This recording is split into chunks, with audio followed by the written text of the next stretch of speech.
Hey everybody, this is John Asraf, and I am coming to you live from beautiful sunny San Diego. And tonight we're going to be talking about really how you can set and achieve any goal you choose. Now, I really believe that this is possible for you, and I also know that most people do a great job of setting goals, but they don't do a great job of achieving their goals. And I've invested a lifetime and lots of money trying to understand why I've been able to achieve goals, why I've been able to help people achieve goals, but more importantly, why is it so difficult for some people to really achieve and go after their life's goals and dreams and do it effectively and efficiently? Now, I made you several promises in inviting you to this live webcast, and no matter where you are in the world, I'm going to keep that promise. And here are the things that I shared with you. I shared with you why I believe that no matter how big your goals are right now, they're too small. They're way too small for most people. Now, I know some of you probably have big, grandiose goals, and congratulations to you. Number two, I want to share with you several of the fundamental errors, mistakes that people make when they're setting their goals and how you can avoid them. Number three, I said that you can learn how to earn 3 to 5 times, maybe 10 times more income in the next 12 months. And I don't like to say in the next, weekend or 30 days or 90 days, because we need some time to help you really understand the goal setting process and the goal achieving process. Two different processes. And then, how do you attract? Through either the law of attraction, the right people, tools, resources, and everything you need in order to really make your life the masterpiece that you want it to be, and more importantly, how do you feel proud of yourself that your life has purpose and meaning? After all, the reason that most of us want to achieve certain things in our life is so that we can feel like our life has purpose and meaning. And what I can share with you is that my journey to learning how to set and achieve goals came around 31 years ago when I was 19 years old, and I was getting myself into an enormous amount of trouble in Montreal, Canada. I quit high school when I was in grade 11. I hated school, and they didn't really like me very much there either.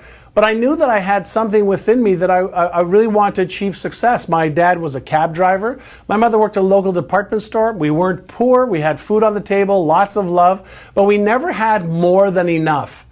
And some of you have heard me share this story before of how I used to watch Robin Leach on Lifestyles of the Rich and Famous. And I'd see these incredible lifestyles of beautiful cars and homes and vacations and clothing and people that were doing good charitable works in the world. And I wanted to become one of those people. But I didn't know how I could until I met one man.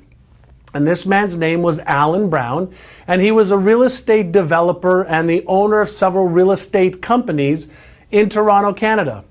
And my brother introduced me to him, and my brother said to Alan, I said, listen, my brother's having a challenging time. He's not doing the right things. He's not getting the results he wants. He's getting in trouble with the law. Could you help him?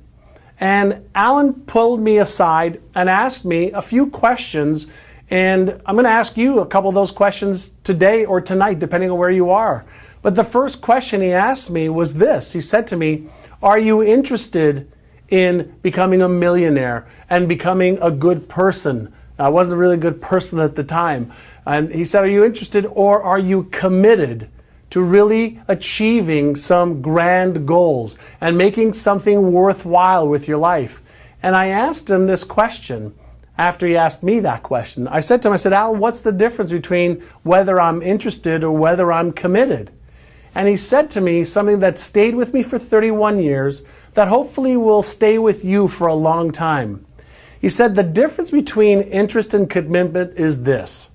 He says, if you're interested in achieving your goals, if you're interested in becoming wealthy, if you're interested in having a nice physique, if you're interested in having a great relationship, if you're interested in those things, you won't do what it takes. You'll do what's convenient, what's easy, and what everybody else does. He said, however, if you make the decision to be committed, then you will be able to achieve whatever goals you want to achieve no matter what. He says, because you'll learn what you need to learn.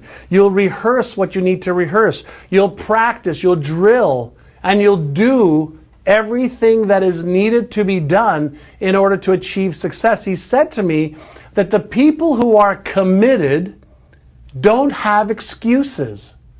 They relentlessly give up all of the excuses and the reasons why their life or their circumstances are the way they are. They stop blaming other people. They start blaming their circumstances. They stop blaming their economy. They stop blaming their lack of knowledge, lack of education. They stop blaming all the reasons why and all the references and stories that they have, and they put all of their attention and focus on how they will and how they can achieve their goals. And with that, I want to really help you understand that at 19, I really didn't ever have anybody who taught me how to set my goals, how to create all the plans that are needed. I'm going to share with you some things tonight that'll make it easier for you not just to set your goals, but to understand the different pieces of what you must do and must have in order to become a goal achiever as opposed to a goal setter. Now, I believe that 3 or 4, maybe 5% of the world's population really knows how to set and achieve goals properly. And I believe that because we've never been taught, that most people hope that they achieve their goals. Now, I often say that most people suffer from a drug disease called hopium. And I also say that hope is not a good strategy. I want you to have big goals, big dreams, but I want you to back it up with a process and a way to achieve those goals and dreams so that it becomes more of a reality than a dream, more of something that's a probability instead of a possibility. So how do you do that? How do you really make the jump, the leap from a goal setter and hoper and dreamer and wisher to somebody who actually is an achiever? Well, one of the first things that Alan Brown said to me was that at the pyramid of your goals, you have to start with absolute precision on exactly what it is you want to achieve. So if you think about your goals as your bullseye, what is going to give you the focus of exactly what you're committed to achieving in the different areas of your life? So you look at what specifically do you want to achieve in your health? And so you can have spiritual health, physical health, emotional health. What is the bullseye? How will you know when you've achieved your health goals? Okay? The reason I want you to be so precise is for two reasons, Number one, when you are precise and exact in what you want, you're giving specific instructions to your brain on what to focus on. And we know that people who have learned how to focus on exactly what they want will achieve their goals significantly higher percentages than people who don't have clarity of focus. So what specifically do you want to achieve in your health? What specifically do you want to achieve financially? So how much money do you want to earn in the next 6 months, in the next 12 months, in the next 36 months? See, I want you to choose goal or a goal that you've never achieved before. The number one mistake that people make when setting their goals is they look at their present circumstances, like their bank account or the amount of business they have coming in or their job, and they allow all of the present circumstances or their past history to dictate what they can do today, tomorrow, next week, or the future. So mistake number one is do not allow your past or present circumstances to control your thinking or your goal setting part of this process. You cannot do that, because when you look at what you've got, or you look at the economy, you look at the past, and you focus on that, you are neurologically, physiologically, biologically, and everything else you can think of, creating more of the same. So what I want you to do is I want you to set a goal you don't know how to achieve. I want you to set a goal that actually scares you a little bit. How do I know, and how do you know when a goal scares you? You're going to feel uncomfortable. You're going to feel doubts and fears and maybe even a little anxiety, which means you're out of your comfort zone. That is good, not bad. So number one is you start with specific goals for health, for your finances, for your debt-free day. What day are you going to be debt-free? What's your net worth going to be? What about your spiritual goals? What do you want to achieve spiritually? What do you want to achieve in your business or career, specifically and precisely? What are you going to achieve in your relationships? What are you going to achieve in your legacy, your charitable contributions of your time and finances? So when you start with setting goals, the number one most important part of achieving goals is setting the perfect bullseye of exactly what you want to achieve. When I was 19, and Alan Brown had me start with setting my goals for health, wealth, relationships, career, business, charity, etc., I had no idea how I was going to achieve it. I had no idea what I could put down on the piece of paper. But he said to me that just the act of writing down what you want to achieve will send a neurological message to your brain. And if you focus on that every single day, and you walk through the process I'm going to show you in just a moment, you'll be able to get your brain, your emotions, and your body in line with these goals. And then that's when the magic starts to happen. So number one is clarity and precision of exactly, specifically what you want to achieve. It'll have amazing neurological implications. And for those of you who are into the law of attraction, at the end of this, I'm going to share with you something a little bit different than the law of attraction, but it's the law of your brain. It's the law of how the universe responds to the 100 trillion cells in your body when you focus on what it is that you want. So step one is the clarity, precision of exactly what you want, and you never, ever, ever allow your old circumstances, your old reality to come into play when you're setting a vision for your future. So that's step number one. Now over here I've got S-T and P, and that's not some company. S-T and P. For every goal that you want to have, I am not a big believer in just having the goal.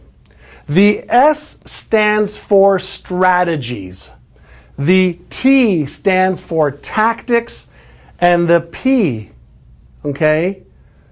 P stands for process. Strategies, tactics, and process. Now, what does that mean? Every single goal that you want to achieve, no matter what goal it is, there's already a blueprint of what you can do and should do, which are the strategies and tactics. And there's a process by which you can follow. So for example, if you want to lose weight, there is a strategy that you can implement around what you should eat, how much of it you should eat, when you should eat it by. There are tactics that you can utilize every single day in order to accelerate your metabolic rate. There are tactics that you can utilize in order to speed up your weight loss process. By the same token, if you want to earn 2 or 3 or 4 or 5 times more income than you're earning right now, you have to A, focus on that, and you have to develop a plan of strategies, tactics, and process. Now, why do I say this? I say this because most people, when I look at their results, and I look at their life, and I look at what they do every single day, every single week, very few people have got any strategy. They're using a lot of tactics, some process, but they haven't really thought of a cohesive, coherent way to implement a strategy to achieve the goal. And without strategy, you're using hope. And hope, we know, doesn't yield great results. So let me give you some examples of when I was 19. I'm going to take you all the way back to 19, not to now. Well, people think, well, you're doing great now and you make millions of dollars and that's easy for you. But I want to take you back to when I didn't make millions of dollars. All right? I set a goal back when I was 19 to make $30,000 a year. And my strategy selling real estate, okay, was to call 100 people a day. 100 people a day.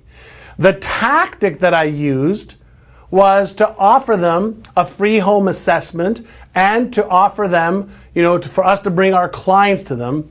And the process that I used was that every day I would cut out the numbers of people who were trying to sell their home privately, or that homes were for sale that had expired with another real estate company, or I would take the telephone, yellow pages, and I would go through name number 1, the name number 2, name number 3, name number 4.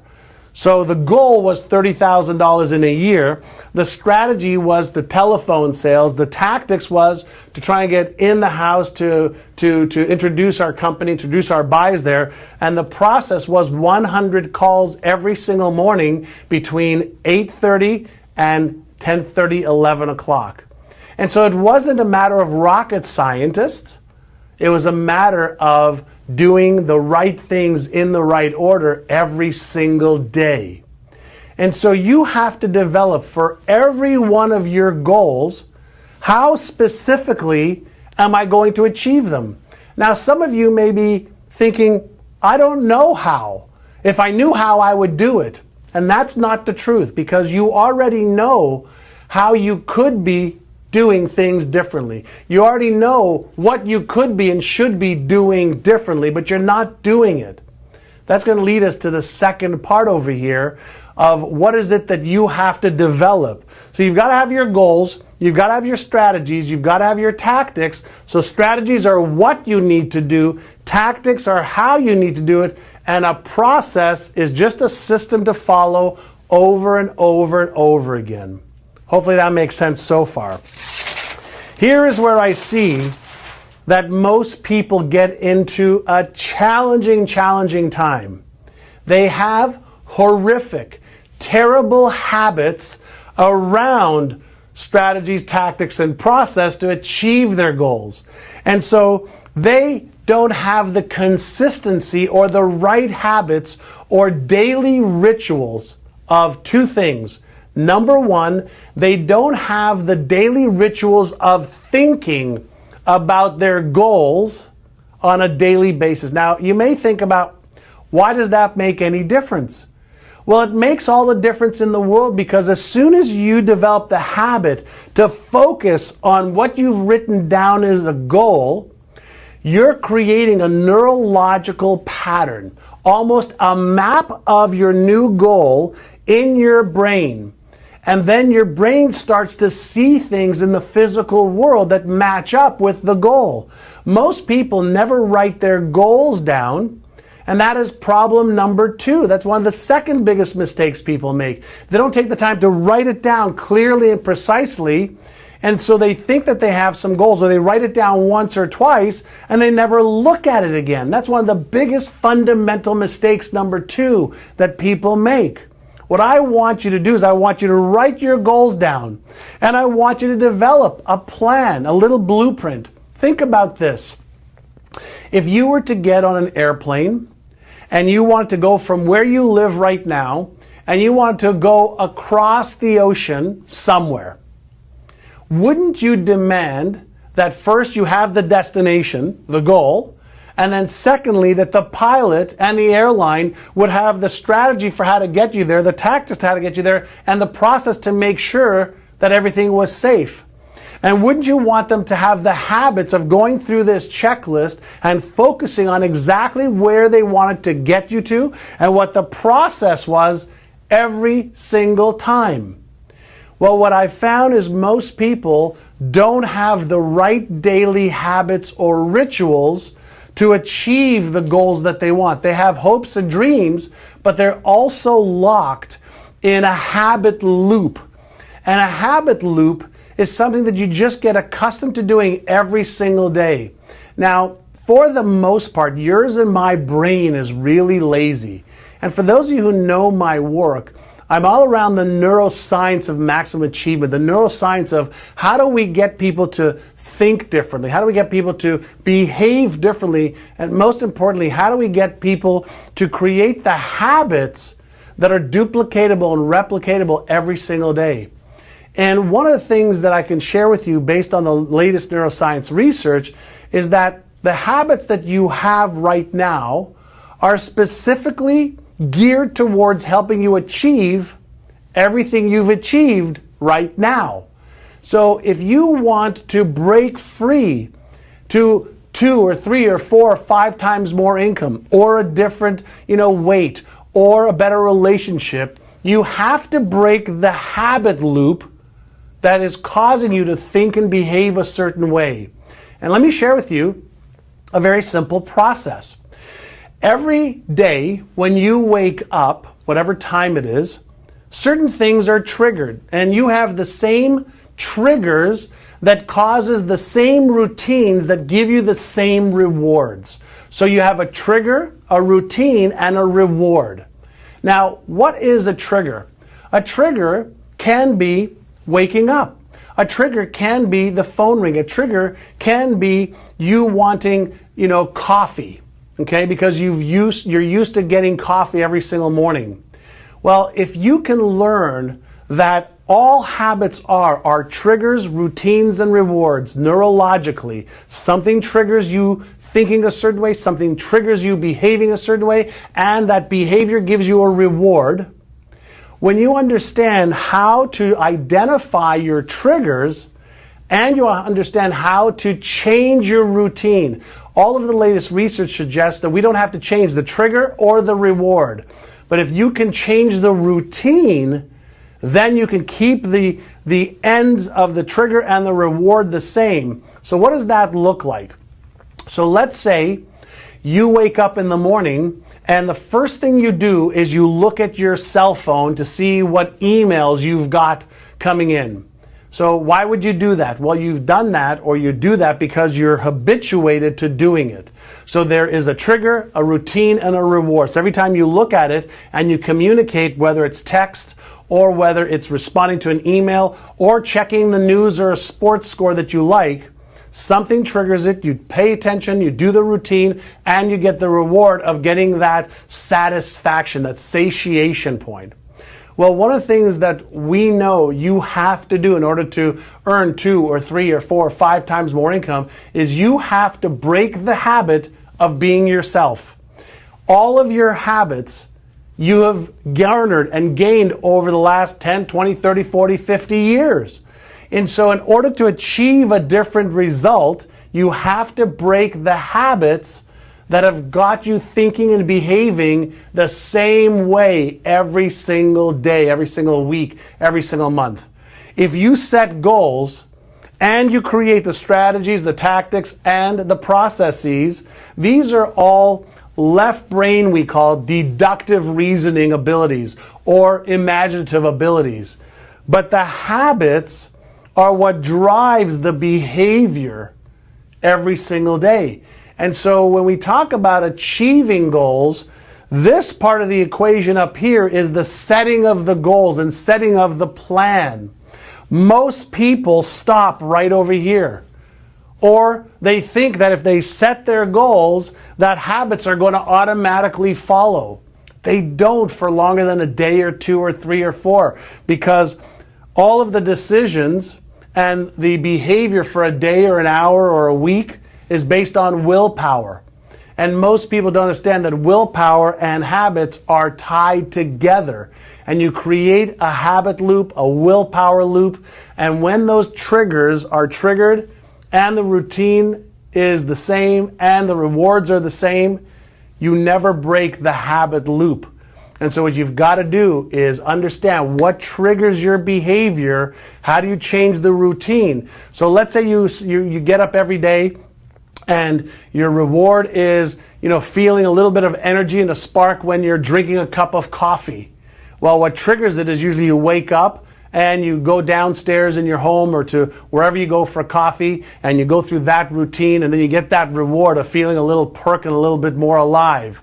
Well, let's say you had that trigger for having coffee. Instead of going to get coffee, what you can do is replace the routine by going for a 2-minute walk somewhere else and still getting the reward of feeling invigorated by going for a walk. So you replace the routine to change the habit. If you do that for a day, a week, a month, you start to develop a new habit. Now, what you want to do is develop the new habits that'll make it easier for you to implement the strategies, the tactics, and the processes. And you have to develop something called awareness first. You have to develop the awareness, of what is the trigger, what is the routine that I am engaged in right now. If you don't develop that awareness, then you're going to be a creature of habit. And if you're a creature of habit, you're just going to get more of the same. I hope this makes sense. So goals, strategies, tactics, and processes, and you have to back it up by a change in behavior. You have to become the person who can achieve that goal in your mind, in your awareness, in your routine, and most importantly, in your day-to-day behavior. All right? That is part number 3. Part number 4 is something that's a little bit more complicated, but very, very understandable. And this is what we call your beliefs. Now, many of you have heard me talk about beliefs for the last several years because I've been fascinated with what causes our behavior, what causes our perceptions, what causes one person to say, yeah, I believe I can achieve those goals, but they don't behave in line with achieving those goals. And they do this over and over and over again. Well, what I've discovered is that there's 2 types of beliefs. And if I'll ask my team to get my pen over there, I'll write it down for you. There's 2 types of beliefs that we have. Thank you. The first belief that we have is called an explicit belief. Now, an explicit belief is a belief that you and I could basically say to each other, I believe I can achieve that. I believe I can make 2 or 3 times more money. I believe I can lose weight. I can believe I could be in a happier relationship. I believe that I deserve success. I believe. That's explicit, external. We can declare it, we can talk about it. But what we have found is that this is not the type of belief that drives your habits or your behavior. There's something else called your implicit. Now, your implicit beliefs are what underneath your talking with your friends and telling people what you believe on the surface, your implicit beliefs are underneath the surface. They are what you think about in secret. They're what you think about is true about yourself. Like, am I smart enough? Am I good enough? Do I deserve success? Do I really know what to do? Can I really do this? What if I fail? What if I try my hardest and I fail? Well, all of these implicit underlying beliefs cause a couple of things to happen.